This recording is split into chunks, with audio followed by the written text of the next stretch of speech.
Good evening. Welcome to our proactive Chinuch event.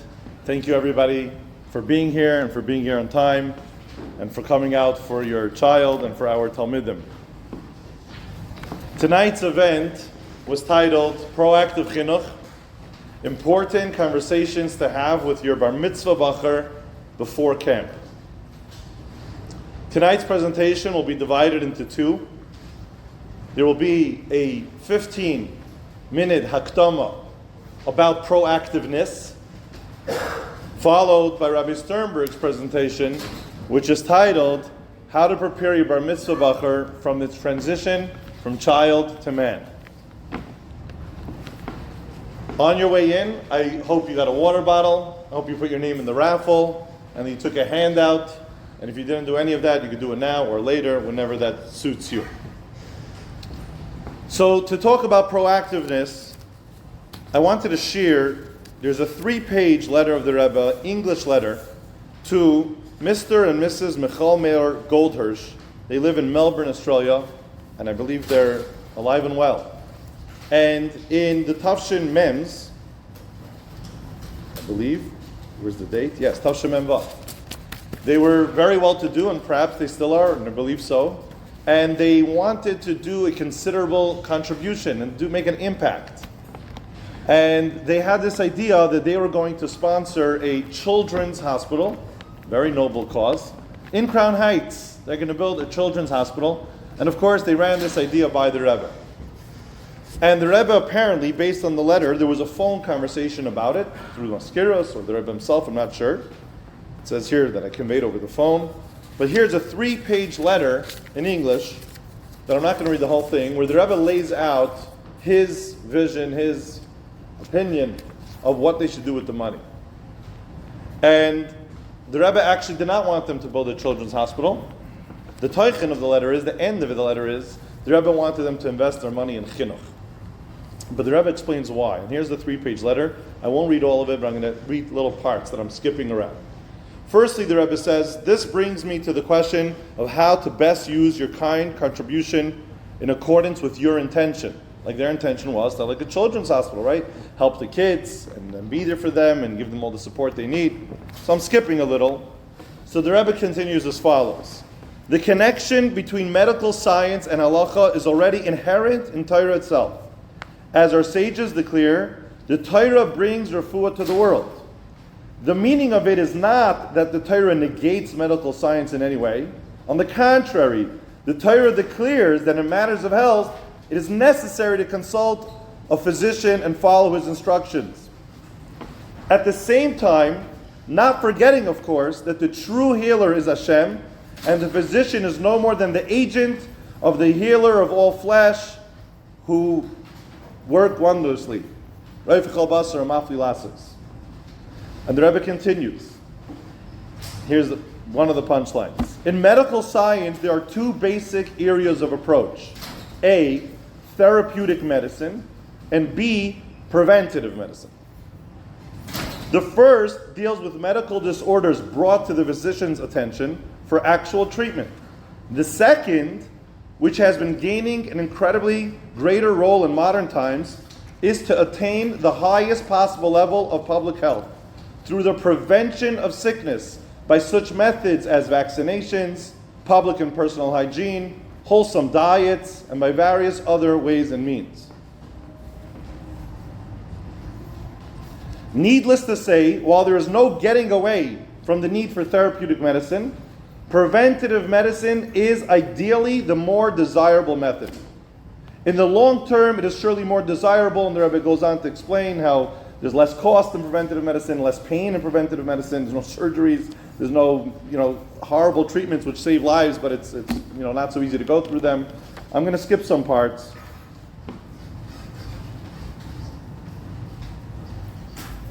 I'm going to skip 2 paragraphs. Thus, when our sages declare that the Torah brings a refuah to the world, it refers not only to spiritual health, but also to the plain physical and mental health as well. Indeed, so we find explicitly in the divine promise in the Torah, if you will diligently hearken to the voice of Hashem, your God, we will and you will obey his commandments and keep all of his statutes, none of the diseases will I put on you. Here is a clear assurance that the Torah and the mitzvahs are the real preventative refuah. Moreover, while the Torah is the most effective preventative medicine, is it also the most pleasant one? As it is written, its ways are the ways of pleasantness, and all of its paths are peace. And it's a 3-page letter. I'm going to stop right there. But really, when I read this letter, it's a very powerful letter. I refer to this letter every once in a while. And when I read this letter, the Rebbe is basically saying 2 major points, I think, the way I see it. I hope I get it right. One major point is the Rebbe is saying that prevention is way better than therapeutic medicine. Like, let's deal with the problem in advance. Let's prevent it. It's healthier. It's easier. It makes more sense. It's cheaper. It's less painful. And of course, a main part of the Rebbe's letter is that what's the true prevention for actual physical and mental health? It's the Torah itself. And the Rebbe explains that if a Yiddish Shekin has a kosher diet and he follows the Torah mitzvahs, that will actually impact him begashmius. It will impact him begashmius, how he grows up to develop into the healthy person that he will be, and it's his mental health and it's his physical health. So there's 2 major parts. One is that the Torah is not just spiritual. When you're going to keep the Torah mitzvahs, it has a real impact on your actual health. But there's another main message that the Rebbe is giving in this letter is the impact of being preventative. And now that's the ideal method versus therapeutic medicine. La'achar ma'isa, when you have a diagnosis, you have an issue, and you're going to a doctor for treatment. And that's really the title of today's event. And, we're big believers in this idea of proactive chinuch or preventative chinuch. I once attended here in Crown Heights, one of the many beautiful organizations that we have here in Crown Heights. I once attended an event, as I try to whenever I'm available for all these different beautiful events, and one of them was called a Suicide Prevention Course. And it was in Razag Ballroom, and I went to it, and I don't remember who said this vart, but I remember hearing the vart from the presenter, and it struck me, and it stuck with me. And the presenter, now the course, in short, spoke about Rahman al-Islam. If there's somebody suicidal, how do you know if they're taka suicidal? Like, are they just saying it? Are they joking? Are they looking for attention? Or is it real? Like, there's a way to find that out, and that's what the course was about. And also, like, what do you do if chas v'shalom? Like, who do you call? What do you do? Okay? So, hayul leisiyo should never be in that position. But the presenter rightfully declared at his own presentation, he said, today's presentation is mislabeled. Suicide prevention is not the right name for tonight's course, or today's course. It was actually a morning. Tonight's course should have been called Suicide Intervention. It's too late. You have a guy by the gate, he's threatening to jump, you don't know if he's kidding or not. That's not suicide prevention, that's suicide intervention. He's like, let's not forget, okay, so today's course we're going to talk about suicide intervention, it's important. But let's not forget the real goal that we have as parents, as mechanchim, as community leaders, and whoever he was speaking to. Our real goal is taka suicide prevention. And our real goal is to be mechanech, healthy children. And that is not by that morning's course. That is by sending your boys to yeshiva and raising them with a chassidish, yiddish chinuch, and nibuchukaisei telechu, and then there will be vasiresi machla mikerbacha. And you do all the preventative medicine, if you want to call it, or all the preventative measures that will then raise a healthy child. We won't even get to this situation where how are you supposed to know to intervene? So of course, when it comes to being mechanech our children, the ideal chinuch is the one of prevention. The ideal chinuch is the one of being proactive, the one of where you don't even get to these situations that we need to prevent from, that we need to bavarn from. You're raising such a healthy Yiddish kind who grows up to be such a healthy young bacher and eventually a healthy young man, healthy begashmis, healthy beruchnis, that would be ideal. And the best way to do that is through the Yiddish chinuch, through Torah and mitzvahs, and of course being an excellent parent and having a real bond and a real connection with your child. But we're not going to do a parenting course now and talk about how to really bond with your child and they should feel comfortable to speak to you. Like, there's ways how to do that. But I just want to mention, that's ideal. But I believe, and this is where I'm making my own new hagdara, I believe within the intervention gufa, when you need to intervene for a situation, for a problem, for a challenge, with the intervention gufa, remember, the real prevention is to just raise a real good chinuch. But within the intervention gufa, there is a very big difference. Sometimes you have to intervene in the beginning, or when the problem is about to start, or you know it's about to start, or it didn't start yet, and you have to intervene. And sometimes you have to intervene la'achar ma'isa, after the person's already suffering from whatever the issue is at hand. Like the Rebbe says, there's no getting away from therapeutic medicine. There's no getting away from it. But within therapeutic medicine itself, how much better would it be if we intervene immediately, or if you intervene much later down the road?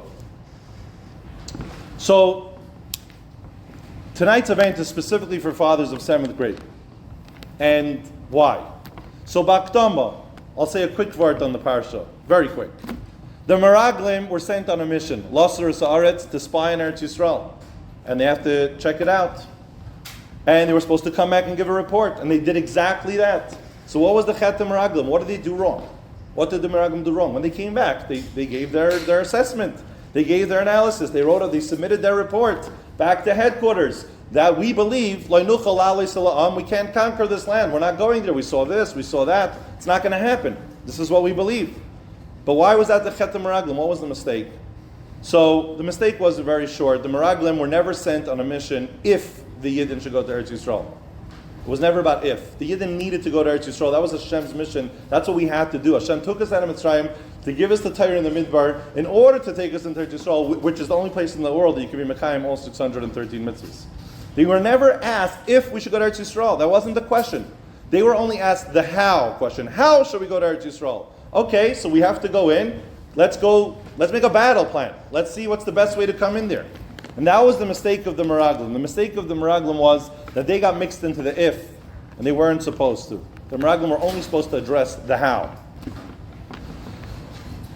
So, when it comes to raising a child, like they say, little children, little problems, big children, big problems, right? Or when they're little, you carry them in your hands, and when you're older, you carry them in your hearts. There are certain challenges that a young bachur will inevitably face. And it's not about if. That's the point. It's not about if. It's about when. And when is that when?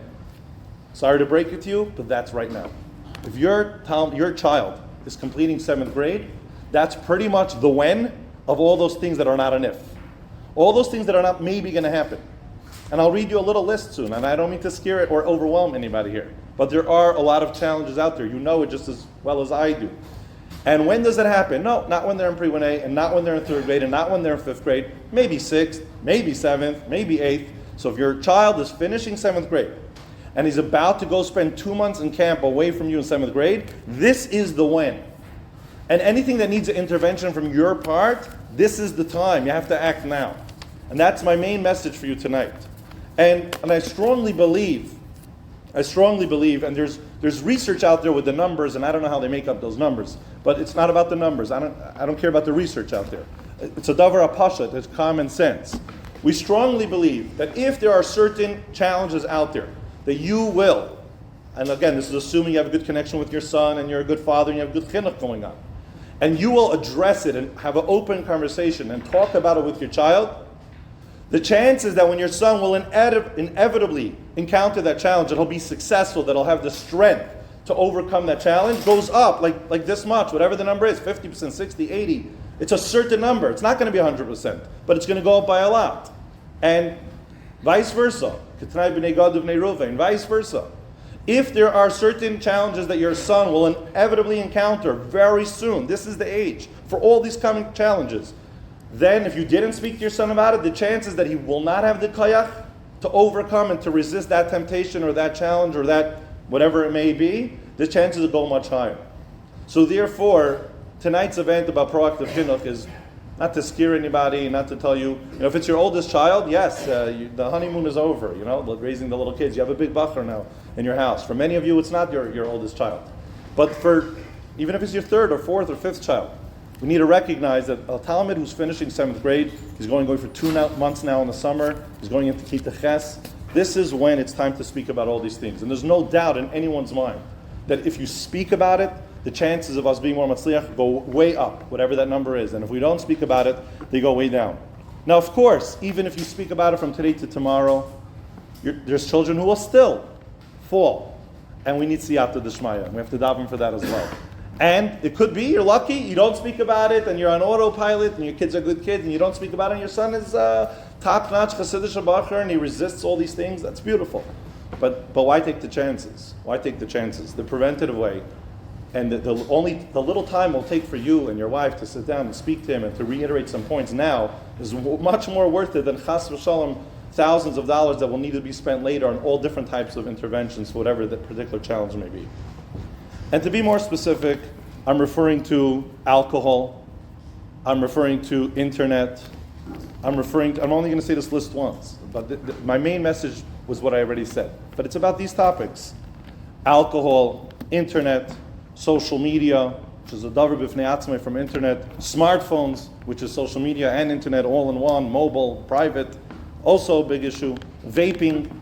Vaping is big now in Crown Heights amongst the teens. A lot of vaping going on. Go to Lefferts Park. Vaping, smoking, and drugs. And you all like to believe, not my child, and Mirza Hashem. But imagine if you spoke to your child. I remember when I went into Masifta, I went into my first Farmringen. My father spoke to me about the fact that Mashka is a davar amos, and that besides for the Rebbe's Gzeira, he made his own Gzeira on me, a little stricter than 4. And I kept it, because I was a good boy. I wanted to please my father. I had derech eretz for him, and I kept it. And in Shir Beis Masifta, I had friends getting drunk, and I didn't. Baruch Hashem, I'm thankful to my father till today.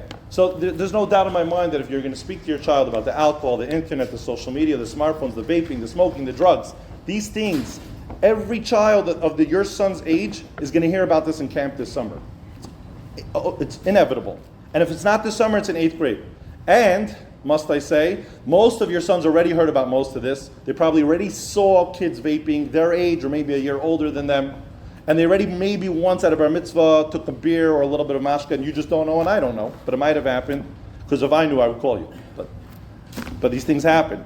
And some of these topics happened already on the smartphones and the social media and the internet, which is a whole other topic. It's happening already. That starts already in 6th grade. So this is the when, it's not the if, and it's now. And then there's the topic, which I didn't list, which is the topic of Inyani Kedusha, which is the topic that Rabbi Sternberg will present about tonight. And on that topic, L'kulei Alma, any mashpiyim that you speak to, Rabbanim you speak to, or therapists that are dealing with people who are nebach, deep in trouble later on, all L'kulei Alma they'll say. But one of the best ways to help the children is not the filters that you have later, or the anything else that happens later. It's already too late. The best thing that we could do is if we talk to our children about it before it develops into an issue. And that's why we have tonight's event, Proactive Chinuch, Part 2 with Rabbi Sternberg. Rabbi Sternberg presented last year, and there was amazing reviews. I want to say that a mashpia and Masifta Ali Torah, when he heard about this event last year, and he deals with Bachrim who are struggling with Inyani Kedusha, different types, and Rabbi Sternberg will talk more about it. And he told me that he always asks the Bachrim, like, when did you sink into this? Like, when did this start? And he deals with Bachrim 101, and this is not the prevention. That's the mashpia who's doing what the Rebbe refers to here, the therapeutic medicine that comes later. And he said 99% of the time, this is what he told me, and I believe that's an exaggeration, but he was bringing out a point to me. He said 99% of the time, the Talmidim will answer 7th grade summer.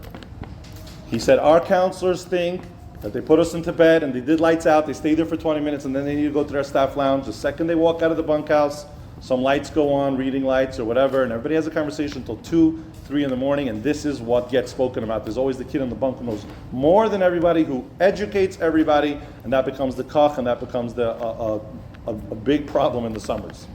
And we can't fix the summers, but we could try to help our own children. So that's what he told me. Additionally, this year's event, when it was being advertised, so there's a younger man, does not want me to use his name, but I got permission to read his text word for word. He said, don't use my name. He was actually my Talmud here, like my first year being principal, which was 13 years ago, and now he's like 25 or something. And he's married, he's Shana Rishayna, and he was a head counselor for a lot of years in one of the popular camps here. And he saw the thing, and he forwarded me the message, and he wrote as follows. I'll read for you. He wrote, wow, as a head staff member for 4 summers, over hundreds of 7th, 8th graders, and investigating the situations in camps, I think that a lot of damage happens in the camps in these 2 grades, referring to 7th and 8th. I have interviewed a handful of campers that are now older about their past experience, and they all told me that they were educated by campers in one way or another. And before I call up Rabbi Sternberg, just to hopefully make a home run on this Nakuda, I wanted to ask Rabbi Mendel Kleinman, who's a social worker in our division, who works with Talmidim who are already maybe deep into certain problems, or not so deep, but already struggling, to give his perspective about this, of the difference of the before and the difference of the after. And hopefully, for most of you, your children are in the before, and this is the time, and it's not too late, and your son is going to camp in 2 weeks, and you have 13 days to Mirz Hashem, hopefully get this done. So Rabbi Mendel Kleinman, followed by Rabbi Shlomi Sternberg.